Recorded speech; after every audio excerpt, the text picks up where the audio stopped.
Here's the first challenge with the Lone Star quilt, the backing. This is a minky, so a stretchy backing fabric, and this is a woven.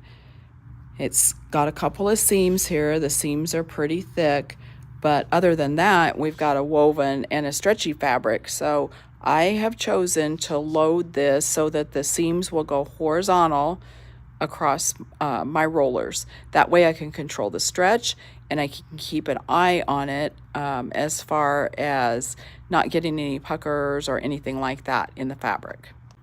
Also, since I'm doing custom quilting, I'm going to start at the center of the quilt top and work my way out, so I'll be able to control it a lot better than if I was doing an edge to edge with it.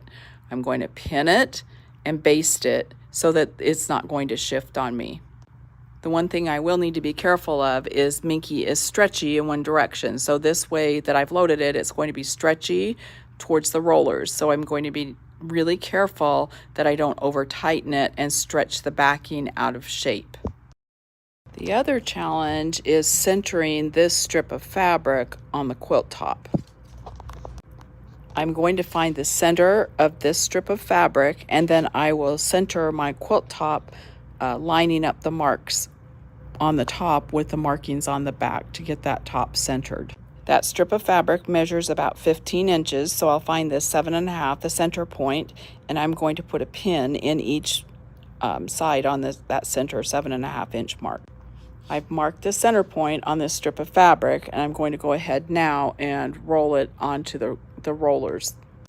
We'll come back to this after I've loaded the quilt top, and I'll show you how I'm going to center the quilt top on that strip of fabric. It's going to be a little bit easier because this is a custom quilt and we're starting at the center and working out. So I've got my backing on here. Now here's a little trick I learned a really long time ago, and that is if you roll your backing back and forth on your rollers a couple of times, it will work in or work out, I guess, any fullness or ripples that you might have in that backing. So you can see here I've just got a couple of spots where it's just not quite even. So I'm going to roll it all the way onto my pickup roller and then roll it all the way back onto my backing roller and then roll it back until it's ready to start quilting on the pickup roller. And here you can see I've got that fabric pretty well smoothed out. In the next video, we'll talk about batting and we'll get the quilt top loaded. Happy quilting! Hey there!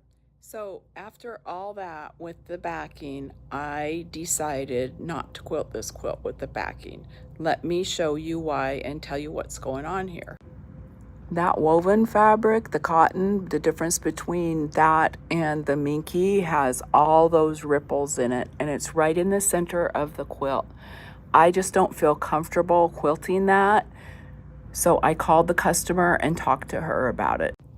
What she decided on is a different woven that she'll piece and bring to me for the backing. So the lesson here is always listen to your gut. And that's my one hard and fast rule with quilting is listen to your gut. I knew when I took this in that it was going to be a challenge. It was a little bit more challenging than even I anticipated. So listen to your gut. And that is part of the custom quilting, guys. It's part of any quilting, but really trust your gut and you won't go wrong. I know it's hard to make that call to your customer and say, hey, I can't do this, but really I would rather do that than have a disaster with the quilting. And that quilting is your reputation. Your name goes on that. So I don't like to pick stuff out, and I don't want anything that's going to have puckers or anything like that that's not going to look good. Have a great day, and as always, happy quilting.